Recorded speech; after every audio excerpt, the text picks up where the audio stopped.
ദൈവതിരുനാമത്തിന് മഹത്വം ഉണ്ടാകട്ടെ.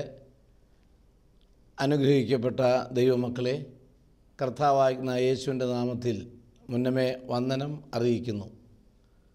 സ്വർഗത്തിലെ ദൈവത്തിൻ്റെ വചനത്തിൻ്റെ മഹാത്മ്യത്തിൻ്റെ മറവിലിരിക്കുന്ന അനുഗ്രഹിക്കപ്പെട്ട ശ്രേഷ്ഠരായ ദൈവമക്കൾക്ക് നമ്മുടെ കർത്താവിൻ്റെ സ്നേഹവും അവൻ്റെ രക്ഷയെ പ്രതിയുള്ള അനുഗ്രഹവും അവൻ നമുക്കായി മരിച്ചു എന്നുള്ള ആ പ്രത്യാശയും പ്രതീക്ഷയും വിശ്വാസവും ഉള്ള ദൈവമക്കൾ ഇന്ന് ഈ വചനത്തിൻ്റെ വലയത്തിലിരുന്ന് ദൈവത്തെ മഹത്വപ്പെടുത്താൻ ഞാൻ ആഹ്വാനം ചെയ്യുകയാണ്. ഇന്നത്തെ ആലോചനയ്ക്കായി ദൈവമക്കളുടെ മുമ്പിൽ വയ്ക്കുന്നത് എങ്ങനെ ദൈവത്തെ ആരാധിക്കണം. വാട്ട് കൈൻഡ് ഓഫ് വർഷിപ്പ്, ആരാധന ഏത് വിധത്തിലായിരിക്കണം, ദൈവമക്കൾ ദൈവത്തെ ആരാധിക്കേണ്ടത് എങ്ങനെ. ഇന്ന് ആരാധന നാമമാത്രമായി തീർന്നുകൊണ്ടിരിക്കുകയാണ്. പള്ളി കാണുമ്പോൾ, കുരിശ് കാണുമ്പോൾ എല്ലാം ഒരു ഓട്ടോമാറ്റിക് ക്രിയ പോലെ കുരിശ് വരയ്ക്കുന്നവർ ഞാൻ കണ്ടിട്ടുണ്ട്. നെറ്റിയിൽ നിന്നും നെഞ്ചിലേക്ക് ഇറങ്ങിയിട്ട് ഇടത്തു നിന്നും വലത്തിലേക്ക് പോകേണ്ടതായ കരം വെറും ഒരു ഫോർമാലിറ്റി പോലെ ആ നെഞ്ചത്ത് കിടന്ന് തന്നെ കറങ്ങുന്നത് ഞാൻ കണ്ടിട്ടുണ്ട്. പ്രിയപ്പെട്ട ദൈവമക്കളെ, ആത്മാർത്ഥമായ ഒരാരാധനയുടെ ചിഹ്നമല്ല അത്. നാം ആരാധിക്കുമ്പോൾ, നാം പ്രാർത്ഥിക്കുമ്പോൾ, നാം വചനം കേൾക്കുമ്പോൾ ശ്രദ്ധയോടെ ഇരുന്ന് കേൾക്കേണ്ടതുണ്ട്. 1, 2, 3 ചിന്തകൾ എങ്ങനെ ആരാധിക്കണം എന്ന് വിശുദ്ധ വേദപുസ്തകവും നമ്മെ പറയുകയാണ്. 2 തീമോത്തിയോസ് 1-4 വാക്യം അവിടെ കാണുന്നത് നിർമ്മല മനസ്സാക്ഷിയോടെ ദൈവത്തെ ആരാധിക്കണം എന്നാണ് പ്രിയപ്പെട്ട പൗലോസ് തീമോത്തിയോസിന് കൊടുക്കുന്ന സന്ദേശം. നിർമ്മല മനസ്സാക്ഷിയോടെ ദൈവത്തെ ആരാധിക്കണം. ദൈവത്തിന് വളരെ നിർബന്ധമുള്ള ഒരു കാര്യമാണ് നിർമ്മലമായ ഹൃദയം, പവിത്രമായ ജീവിതശൈലി, നിഷ്കളങ്കമായ ചുറ്റുപാട്, ഹൃദയ പരമാർത്ഥത. ഇത് ദൈവത്തെ സംബന്ധിച്ച് വളരെയധികം പ്രധാനപ്പെട്ട 2-3 ഘടകങ്ങളാണ്. ഈ സത്യം മനസ്സിലാക്കിയിട്ടാണ് പൗലോസ് പറഞ്ഞത് നിർമ്മല ഹൃദയത്തോടെ, നിർമ്മല മനസ്സാക്ഷിയോടെ ദൈവത്തെ ആരാധിക്കണം. ഈ നാഴികയിൽ നാം എല്ലാവരുടെയും ബോധങ്ങളും വിചാരങ്ങളും ഹൃദയങ്ങളും മേലിൽ പിതാവാം ദൈവത്തിൻ്റെ വലതുവശത്ത് മശിഹ തമ്പുരാൻ ഇരിക്കുന്ന ഉന്നതങ്ങളിൽ ആയിരിക്കണം. ഉന്നതങ്ങളിൽ ആയിരിക്കുന്ന ഹൃദയം നിർമ്മലമായിരിക്കും. ഉയരങ്ങളിലേക്ക് നോക്കുന്ന കണ്ണുകൾ നിഷ്കളങ്കം ആയിരിക്കും. ഉയരങ്ങളിലേക്ക് ഉയർത്തുന്ന കരങ്ങൾ പാപ കളങ്കം ഇല്ലാത്തത് ആയിരിക്കണം. അതുകൊണ്ടാണ് ദൈവം പറയുന്നത് വളരെ വിനയത്തോടെ നിർമ്മല മനസ്സാക്ഷിയോടെ ദൈവത്തെ ആരാധിക്കണം. ഹൃദയ പരമാർത്ഥത ദൈവത്തിന് എപ്പോഴും ഇഷ്ടപ്പെട്ട ഒരു കാര്യമാണ്. ഉൽപ്പത്തി പുസ്തകം വായിക്കുമ്പോൾ നമുക്കത് അറിയാവുന്നതാണ്. വളരെ വ്യക്തമായി ചിന്തിക്കുമ്പോൾ നമുക്ക് മനസ്സിലാകാവുന്നതാണ്. അബ്രഹാമും സാറായും കൂടെ ഗരാറിൽ പരദേശിയായി പാർക്കുന്ന ഒരു സന്ദർഭം ഉണ്ട്. ഗരാറിൽ പരദേശിയായി സാറായും അബ്രഹാമും കൂടെ വസിക്കുമ്പോൾ സുന്ദരിയായിരിക്കുന്ന സാറായെ കണ്ടിട്ട് ആ നാട്ടിലെ രാജാവ് ആയിരിക്കുന്ന അബീമേലെക്ക് സാറായെ ആഗ്രഹിക്കുന്നു, കൂട്ടിക്കൊണ്ടുപോവുകയാണ്. അതിനു മുമ്പ് അബീമേലെക്ക് അബ്രഹാമിനോട് ചോദിക്കുകയാണ്, ആരാണ് ഈ സ്ത്രീ? തൻ്റെ ജീവനെ പേടിച്ചിട്ട് അബ്രഹാം സംസാരിക്കുന്നത് ഇതെൻ്റെ സഹോദരിയാണെന്നാണ്. അവളോട് ചോദിക്കുന്നു, ആരാണ് ഈ പുരുഷൻ? ഭർത്താവാണെന്ന് പറഞ്ഞാൽ ഒരുപക്ഷെ അവനെ വധിക്കുമായിരിക്കുമെന്ന ആശങ്ക സാറായെ ഭരിച്ചതുകൊണ്ട് അവളും പറയുന്നു, ഇതെൻ്റെ സഹോദരൻ. സഹോദരനും സഹോദരിയുമായിരിക്കുമ്പോൾ ഒരു സ്ത്രീയെ വിവാഹം കഴിക്കുന്നത് തെറ്റില്ലാത്തത് കൊണ്ട് തന്നെ അബീമേലെക്ക് സാറായിയെ കൂട്ടിക്കൊണ്ടുപോകുന്ന ചരിത്രം വേദപുസ്തകത്തിൽ നമുക്ക് കാണാവുന്നതാണ്. എന്നെ കേൾക്കുന്ന അനുഗ്രഹിക്കപ്പെട്ട ദൈവമക്കളെ, സാറായിയുടെ മുറിയിലേക്ക് കൂരിരുട്ടിൻ്റെ സാന്നിധ്യത്തിൽ തെറ്റും ശരിയും തിരിച്ചറിയാത്ത സാഹചര്യത്തിൽ അബീമേലെക്ക് പ്രവേശിക്കുകയാണ്. അബീമേലെക്ക് സാറായിയുടെ മുറിയിലേക്ക് പ്രവേശിക്കുമ്പോൾ ഓൺ ദ വേ വഴി മധ്യത്തിൽ വെച്ച് സ്വർഗത്തിലെ ദൈവം അബീമേലെക്കിന് പ്രത്യക്ഷപ്പെട്ടിട്ട് പറഞ്ഞു, അബീമേലെക്ക്, നീ എടുത്ത സ്ത്രീ നിമിത്തം നീ മരിക്കും. അവൻ ഒരു പ്രവാചകനാണ്. നിനക്ക് ദീർഘായുസ്സുണ്ടാകേണ്ടതിനായിരിക്കേണ്ടതിന് അവൻ്റെ ഭാര്യയെ തിരികെ കൊടുക്കണം. വളരെ പ്രധാനപ്പെട്ട ഒരു ചോദ്യം അബീമേലെക്ക് ദൈവത്തോട് തിരിച്ചു ചോദിക്കുകയാണ്, ദൈവമേ, നീ നിൻ്റെ നീതിയുള്ള ജനത്തെ കൊല്ലുമോ? ഞാനിത് നിർമ്മല മനസ്സോടും ഹൃദയ പരമാർത്ഥതയോടും നിഷ്കളങ്ക കൈയോടും കൂടെയൊക്കെയാണ് ഇത് ചെയ്തിട്ടുള്ളത്. നിനക്കെന്നെ എങ്ങനെ കൊല്ലാൻ കഴിയും? അവിടെയാണ് ദൈവത്തിൻ്റെ കൃപ വ്യാപരിക്കുന്നത്. ദൈവം പറയുന്നത്, നീ ഇത് നിർമ്മല ഹൃദയത്തോട് ചെയ്തു എന്ന് എനിക്കറിയാം, നീ ഇത് നിഷ്കളങ്കമായി ചെയ്തതാണെന്നും എനിക്കറിയാം, ഹൃദയ പരമാർത്ഥതയാണ് ഇതിൻ്റെ പുറകിലെന്നും എനിക്ക് മനസ്സിലായിട്ടുണ്ട്. അതുകൊണ്ട് നീ എന്നോട് പാപം ചെയ്യാതിരിപ്പാൻ ഞാൻ നിന്നെ തടുത്തു. ദൈവത്തിന് എപ്പോഴും നിർമ്മല മനസ്സാക്ഷിയുള്ളവരെ ഇഷ്ടമാണ്. ഹൃദയ പരമാർത്ഥതയുള്ളവരെ ദൈവത്തിന് ഇഷ്ടമാണ്. അതുകൊണ്ട് തന്നെ അബ്രഹാമിനോട് പറയുന്നു, അബീമേലെക്കിനോട് പറയുന്നു, അബ്രഹാമിൻ്റെ ഭാര്യയെ തിരികെ കൊടുക്കുക, നിൻ്റെ ജീവിതം സംരക്ഷിക്കുക. ഞാൻ നിന്നെ കൊല്ലുന്നില്ല, ഞാൻ നിന്നെ നശിപ്പിക്കുന്നില്ല, ഞാൻ നിന്നെ ഉപദ്രവിക്കുന്നില്ല. എന്തുകൊണ്ടെന്നാൽ നിനക്കൊരു നിർമ്മല മനസ്സാക്ഷിയുണ്ട്. നീ ഒരു ഹൃദയപരമാർത്ഥതയിലാണ് ഈ കാര്യം ചെയ്തിരിക്കുന്നത്. എന്നെ കേൾക്കുന്ന അനുഗ്രഹിക്കപ്പെട്ട സഹോദരന്മാരെ, സഹോദരിമാരെ, പ്രിയപ്പെട്ട പിതാക്കന്മാരെ, നമുക്ക് മാതാക്കന്മാരെ, നമുക്ക് മനസ്സിലാക്കാവുന്ന ഒരു കാര്യം, എല്ലാ പ്രിയപ്പെട്ടവരും അറിഞ്ഞിരിക്കേണ്ട ഒരു കാര്യം, ഹൃദയപരമാർത്ഥതയോടെ ദൈവത്തെ സ്തുതിക്കുമ്പോൾ ദൈവം നമ്മുടെ ആരാധനയ്ക്ക് ചെവികൊള്ളും. നിർമ്മല മനസ്സാക്ഷിയോടെ അവൻ്റെ മുഖത്തേക്ക് നോക്കിയാൽ അവൻ്റെ കണ്ണ് നമ്മുടെ മേൽ പതിയും. ഏതെങ്കിലും വിഷയത്തിൽ മനസ്സ് കിടന്ന് അലയുന്ന, മനസ്സ് വെപ്രാളം പിടിക്കുന്ന, മനസ്സിന് ദുഃഖമുണ്ടാകുന്ന ഏതെങ്കിലും പ്രിയപ്പെട്ട ദൈവമക്കൾ ഈ സമയത്ത് കേൾക്കുന്നുവെങ്കിൽ ഓർമ്മിപ്പിക്കാനുള്ളത്, എല്ലാം മറന്ന് ഹൃദയ പരമാർത്ഥതയോടെ നിൻ്റെ ദൈവത്തിൻ്റെ മുഖത്തേക്ക് നീ നോക്കുക. എല്ലാം മറന്നിട്ട് നിർമ്മല മനസ്സാക്ഷിയോടെ നിൻ്റെ ദൈവത്തെ നീ ആരാധിക്കുക. നിനക്ക് ദൈവം അനുഗ്രഹം തരും. നിൻ്റെ ആവശ്യങ്ങളിൽ ദൈവം കൂടെയിരിക്കും. നിൻ്റെ വീട്ടിലെ പ്രതിസന്ധികൾ മാറും. പ്രിയപ്പെട്ടവരെ, നീ നിർമ്മല മനസ്സാക്ഷിയോടെ ദൈവത്തെ ആരാധിക്കണം. നീ ഒരു പുകഴ്ചയോടെ ദൈവത്തെ ആരാധിക്കരുത്. നീ വെറും അഭിനയക്കാരനാകരുത്. പുറംപൂശുകാരനും നീ ആകരുത്. പുറംപൂശുകാരനെ ദൈവം കാണുന്നില്ല. അഹങ്കാരിയെ ദൈവം തിരിച്ചറിയുന്നു. നിഗളികളോട് ദൈവം എതിർത്ത് നിൽക്കുന്നവനാണ്. അതുകൊണ്ട് വളരെ വിനയത്തോടെ ദൈവമക്കളോട് എനിക്ക് പറയാനുള്ളത്, നിർമ്മല മനസ്സാക്ഷിയോടെ ദൈവത്തെ ആരാധിക്കാം. ദൈവം നമ്മെ അനുഗ്രഹിക്കും. ദൈവകൃപ നമുക്ക് ലഭിക്കും. രണ്ടാമതായി ആരാധിക്കേണ്ടത് എങ്ങനെയാണ്? ആത്മാവിൽ ആരാധിക്കണം.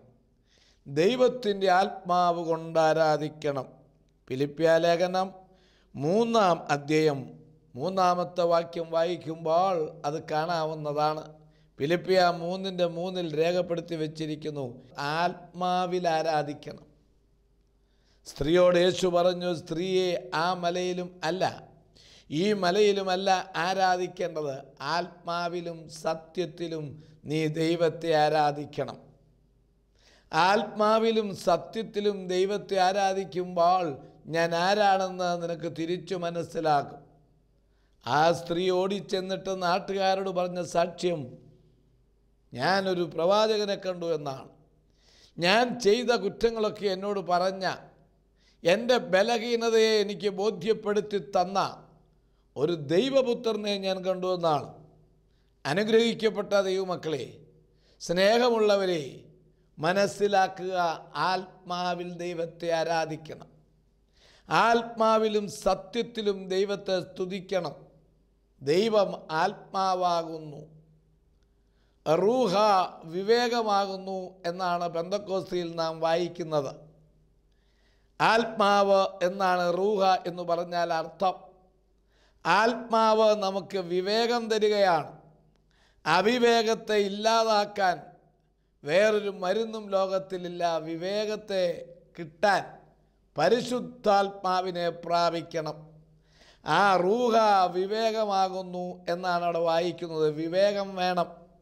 മാനത്തോടിരിക്കുന്ന മനുഷ്യൻ വിവേകഹീനനായാൽ അവൻ നശിച്ചു പോകുന്ന മൃഗത്തോട് തുല്യമാണ്.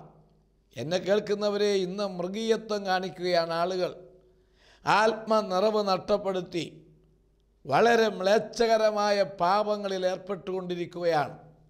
മനുഷ്യത്വം പണ്ടേ മരവിച്ചിരിക്കുന്നു. ആർക്ക് ആരെയും വിശ്വസിക്കാൻ കഴിയാത്ത കാലഘട്ടം.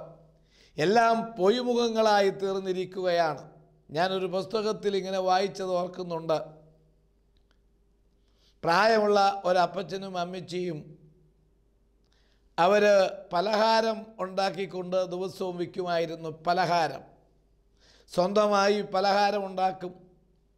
1 കിലോ വരുന്നതായിരിക്കുന്ന തൂക്കത്തിൽ അടുത്തുള്ള കച്ചവടക്കാരനെ ഏൽപ്പിക്കും. കച്ചവടക്കാരൻ അത് വിറ്റും അതിന് കിട്ടുന്ന കാശ് അദ്ദേഹത്തിൻ്റെ ലാഭം എടുത്ത ശേഷം തിരിച്ച് ഇവർക്ക് കൊടുക്കും. അങ്ങനെ സ്ഥിരമായി പ്രായമുള്ള ആ ദമ്പതികൾ, ആ വൃദ്ധ ദമ്പതികൾ 1 കിലോ പലഹാരം ഉൾക്കൊള്ളുന്ന കൂട് പാക്കറ്റായി 10ഉം 25ഉം പാക്കറ്റ് ദിവസവും ആ കച്ചവടക്കാരനെ ഏൽപ്പിക്കും. അദ്ദേഹം അത് വിൽക്കും. അദ്ദേഹത്തിൻ്റെ ലാഭം കഴിഞ്ഞവർക്ക് കൊടുക്കും. അങ്ങനെ 2 കൂട്ടരും സന്തോഷമായി ജീവിച്ചുകൊണ്ട് വരികയാണ്. ആ പുസ്തകത്തിൽ ഞാൻ വായിച്ചത്, ഒരു ദിവസം ചെന്നപ്പോൾ ഈ കച്ചവടക്കാരൻ്റെ കയ്യിൽ നിന്നും ഒരാൾ 1 കിലോ പലഹാരപ്പൊതി വാങ്ങിച്ചു കൊണ്ടുപോയി. പക്ഷേ അദ്ദേഹം അല്പോടെ ശ്രദ്ധിക്കുന്ന, വളരെയധികം കാര്യങ്ങൾ പ്രത്യേകം ശ്രദ്ധിക്കുന്ന ഒരാളായിരുന്നു. ഈ പലഹാരപ്പൊതി കയ്യിലെടുത്തപ്പോൾ അദ്ദേഹത്തിനൊരു സംശയം. ഇതൊന്ന് തൂക്കി നോക്കിയാൽ എന്താ കുഴപ്പം? 1 കിലോ എന്നല്ലേ പറഞ്ഞത്? 1 കിലോയുടെ വിലയും കൊടുത്തിട്ടുണ്ടല്ലോ, ഒന്ന് തൂക്കി നോക്കാം. ആ മനുഷ്യൻ ആ പലഹാരപ്പൊതി തൂക്കി നോക്കി. തൂക്കി നോക്കിയപ്പോൾ അത് 1 കിലോ ഇല്ല, 900 ഗ്രാമേ ഉള്ളൂ. 1 കിലോയിൽ 100 ഗ്രാമിൻ്റെ കുറവ്. വളരെയധികം തെറ്റായൊരു കാര്യമെന്ന് വിചാരിച്ച് ഓടി ദേഷ്യപ്പെട്ടും സങ്കടത്തോടും കൂടി ആ ബിസിനസ്സുകാരനെ സമീപിച്ചു, ആ കച്ചവടക്കാരനെ സമീപിച്ചു, കടക്കാരൻ്റെ അടുക്കൽ ചെന്നു. താങ്കൾ ദിവസവും ഞങ്ങൾക്ക് തരുന്നത് 1 കിലോയുടെ വില വാങ്ങിയിട്ട് 900 ഗ്രാം തരുന്നത് മര്യാദയല്ല. അതൊരു ക്രൈസ്തവ മാർഗവുമല്ല, നീതിയുമല്ല. അതുകൊണ്ട് തെറ്റായ ഒരു കാര്യമാണ് അങ്ങ് ചെയ്ത് നിവർത്തിച്ചു വരുന്നത്. വേദനയുണ്ട് എന്ന് പറഞ്ഞ് ആ വാങ്ങിച്ച കസ്റ്റമർ ഈ കച്ചവടക്കാരനോട് ദേഷ്യപ്പെട്ടു. കച്ചവടക്കാരൻ കൈ വളർത്തിക്കൊണ്ട് പറഞ്ഞു, ഞാനിത് തൂക്കി നോക്കാറില്ല. ഇവിടെ അടുത്ത് താമസിക്കുന്നൊരു വൃദ്ധ ദമ്പതികളാണ് എനിക്ക് ഈ സാധനം കൊണ്ട് തരുന്നത്. അവരാണ് ഇതിൻ്റെ കുറ്റവാളികൾ. അവരാണ് ശരിക്കും തെറ്റ് ചെയ്തിട്ടുള്ളത്. അവരെയാണ് നമുക്ക് ശിക്ഷിക്കേണ്ടത്. നമുക്ക് അങ്ങോട്ട് പോകാം. കച്ചവടക്കാരനും ആ വാങ്ങിച്ച ആളുകളുടെ പ്രിയപ്പെട്ട വൃദ്ധരായ ദമ്പതികളുടെ അടുക്കൽ ചെന്നു. അവരോട് പറഞ്ഞു, നിങ്ങൾ ചെയ്തത് ശരിയാണോ? 1 കിലോ പലഹാരപ്പൊതി എന്ന് പറഞ്ഞ് എൻ്റെ കടയിൽ കൊണ്ടുപോയി തരും. നിങ്ങളെ വിശ്വസിച്ചിട്ട് ഞാൻ തൂക്കി നോക്കാറില്ല. പക്ഷേ ഇപ്പോൾ ഒരാൾ അത് കൊണ്ടുപോയി 900 ഗ്രാമേ ഉള്ളൂ. ഇങ്ങനെ ചെയ്താണോ ജീവിക്കുന്നത്? ഈ പ്രായത്തിൽ, ഈ വാർദ്ധക്യത്തിൽ അസത്യം ചെയ്യാമോ? വളരെ മോശമായ ദേഷ്യപ്പെട്ട ഭാഷയിലൊക്കെ ആ കച്ചവടക്കാരൻ ഈ പാവങ്ങളോട് സംസാരിച്ചു. ഈ നിഷ്കളങ്കരായ നിർമ്മല മനസാക്ഷിയുള്ളതായിരിക്കുന്ന ദമ്പതികൾ കൈമലർത്തിയിട്ട് പറഞ്ഞു, ഞങ്ങളൊരു വഞ്ചനയും ചെയ്തിട്ടില്ല, ഞങ്ങളിത് സത്യസന്ധമായിട്ടേ ചെയ്യാറുള്ളൂ. പക്ഷേ ഇന്നലെ ഞങ്ങൾക്കൊരു അബദ്ധം പറ്റിയിട്ടുണ്ട്. എന്തെന്നാൽ ഞങ്ങൾ ദിവസവും ഞങ്ങളുടെ 1 കിലോ കട്ടി വെച്ചിട്ടാണ് ഈ പലഹാരപ്പൊതി തൂക്കി നോക്കാറുള്ളത്.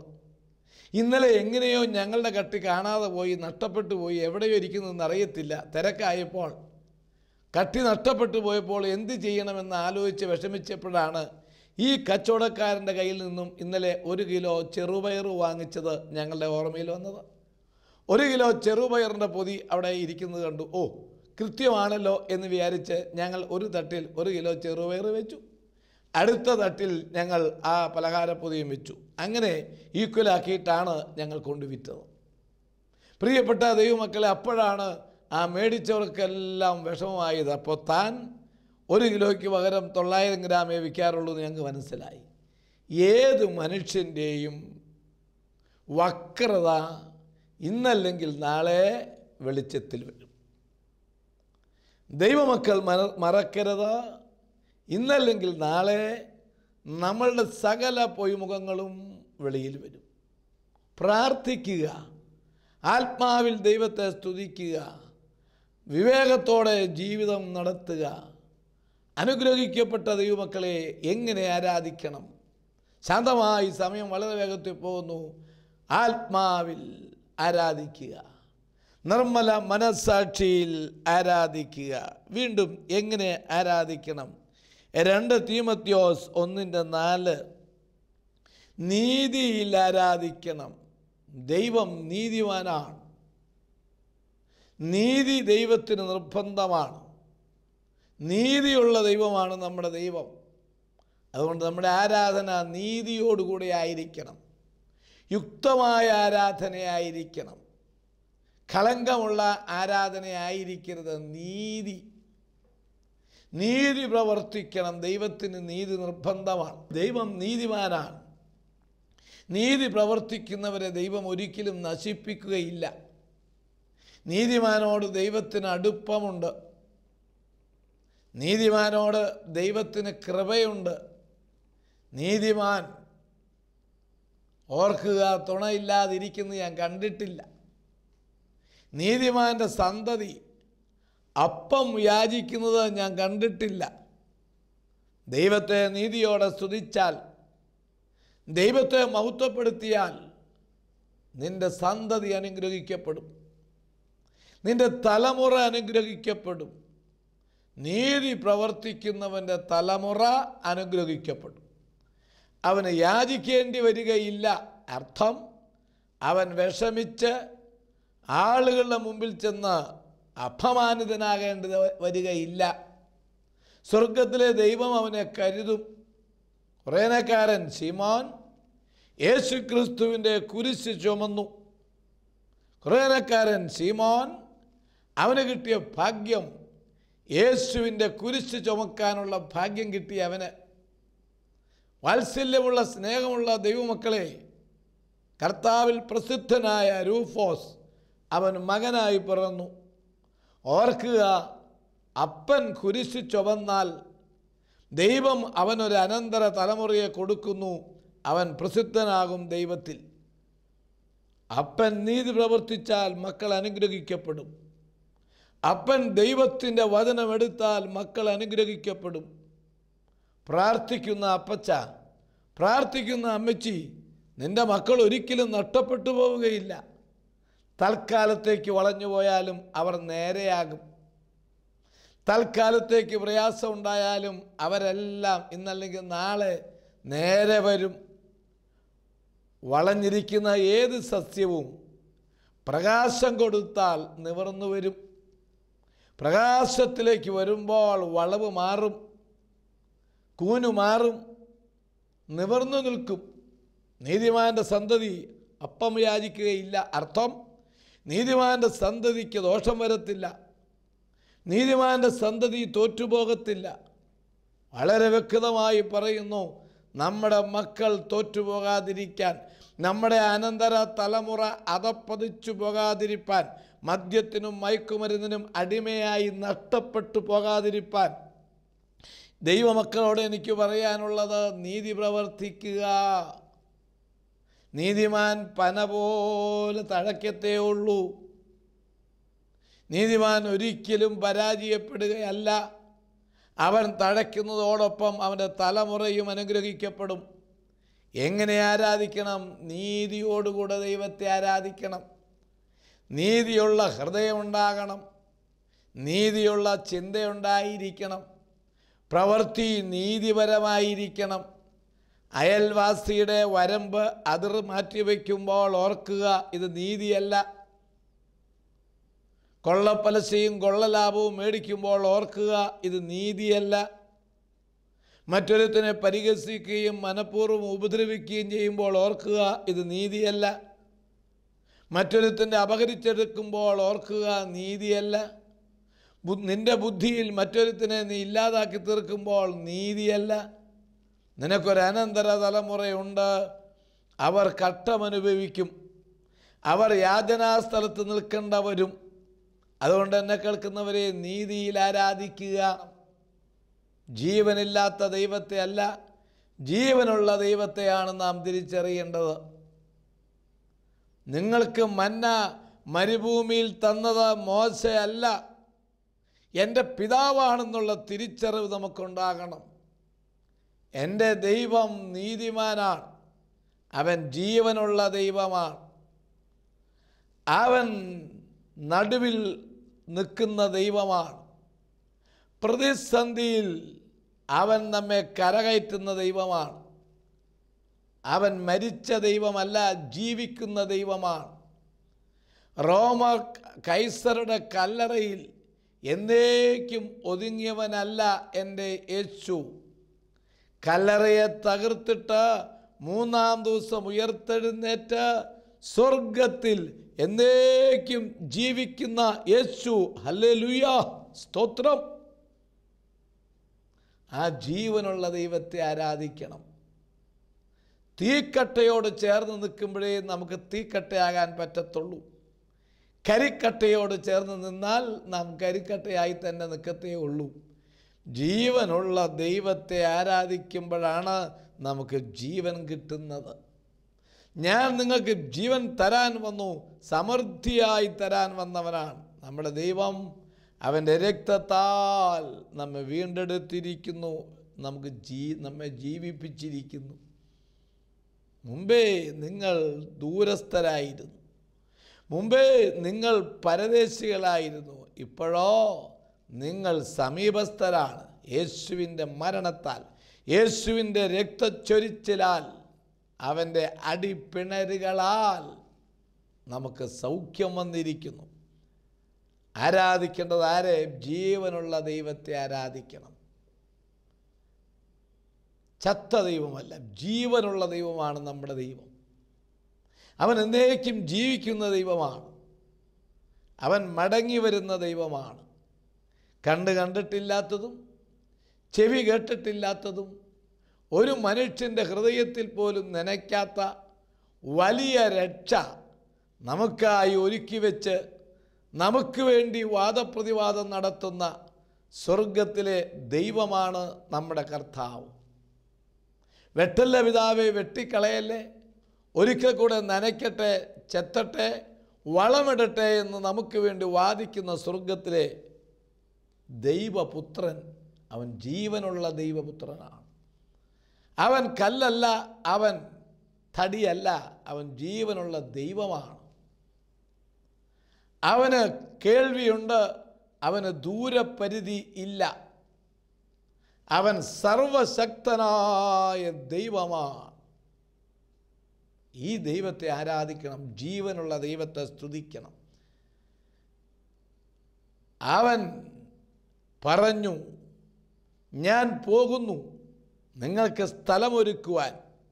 ജീവനുള്ളവൻ്റെ പ്രത്യേകത നമുക്കായി സ്ഥലമൊരുക്കുന്നവനാണവൻ. ഞാൻ പോയാൽ പിന്നെയും മടങ്ങി വരും. ജീവൻ്റെ പ്രത്യേകത, ജീവനുള്ളവൻ്റെ പ്രത്യേകത, അവൻ യാത്ര ചെയ്യുന്നവനാണ്. ഞാൻ വന്നാൽ നിങ്ങളെ കൂട്ടിക്കൊണ്ടുപോകും. അനുഗ്രഹിക്കപ്പെട്ടവരെ, ഞാൻ ഇരിക്കുന്നിടത്തോ നിങ്ങളെ ഇരുത്തും. ജീവനുള്ളവനെ ഇരിക്കത്തുള്ളൂ, അല്ലാത്തതൊക്കെ കിടക്കത്തേ ഉള്ളൂ. ഞാൻ ഇരിക്കുന്നിടത്ത്, അതിൻ്റെ അർത്ഥം ഞാൻ എന്നേക്കും ജീവനുള്ള ദൈവമാണ്. ഞാൻ ഇരിക്കുന്ന ദൈവമാണ്, ഞാൻ നിൽക്കുന്ന ദൈവമാണ്, ഞാൻ നടക്കുന്ന ദൈവമാണ്. നിങ്ങളെ ഞാൻ കൂട്ടിച്ചേർക്കും. അതുകൊണ്ട് എങ്ങനെ ആരാധിക്കണം? ദൈവമക്കൾ മനസ്സിലാക്കണം. ജീവനുള്ള ദൈവത്തെ നമുക്ക് ആരാധിക്കാം. ഇന്ന് അനുഗ്രഹിക്കപ്പെട്ട ദൈവമക്കൾ എങ്ങനെ ആരാധിക്കണമെന്നുള്ള സന്ദേശം കിട്ടും. നിർമ്മല മനസ്സാക്ഷിയിൽ നമുക്ക് നമ്മുടെ ദൈവത്തെ സ്തുതിക്കാം, നമ്മുടെ ദൈവത്തെ നമുക്ക് മഹത്വപ്പെടുത്താം. 2, ദൈവത്തിൻ്റെ ആത്മാവിൽ, പരിശുദ്ധാത്മാവിൽ, ആത്മാവിൽ നമുക്ക് ദൈവത്തെ സ്തുതിക്കാം. 3, അനുഗ്രഹിക്കപ്പെട്ടവരെ നീതിയോടുകൂടെ ദൈവത്തെ ആരാധിക്കണം. നിർമ്മല ഹൃദയം, നീതീകരിക്കപ്പെട്ട ജീവിതം. വേർതിരിക്കപ്പെട്ടവർ വിശുദ്ധീകരിക്കപ്പെടുന്നു, നീതീകരിക്കപ്പെടുന്നു. നീതിപൂർവമായിരിക്കുന്ന ഒരാരാധന ദൈവത്തിന് ഇഷ്ടമാണ്. അവസാനത്തെ ചിന്ത, ജീവനുള്ള ദൈവമാണെന്ന് മനസ്സിലാക്കി ആരാധിക്കണം. നിൻ്റെ ഹൃദയവിചാരങ്ങൾ അറിയുന്നവൻ്റെ മുമ്പാകെയാണ്, അറിയാത്തവൻ്റെ മുമ്പാകെ അല്ല നീ നിൽക്കുന്നത് എന്നൊരു തിരിച്ചറിവ് ആവശ്യമാണ്. ആ തിരിച്ചറിവിൽ ദൈവത്തെ ആരാധിക്കാൻ ദൈവം സഹായിക്കട്ടെ എന്ന് മാത്രം പ്രാർത്ഥിച്ച് ഈ ഭാഗം വിടുന്നു. ദൈവം നിങ്ങളെ അനുഗ്രഹിക്കട്ടെ.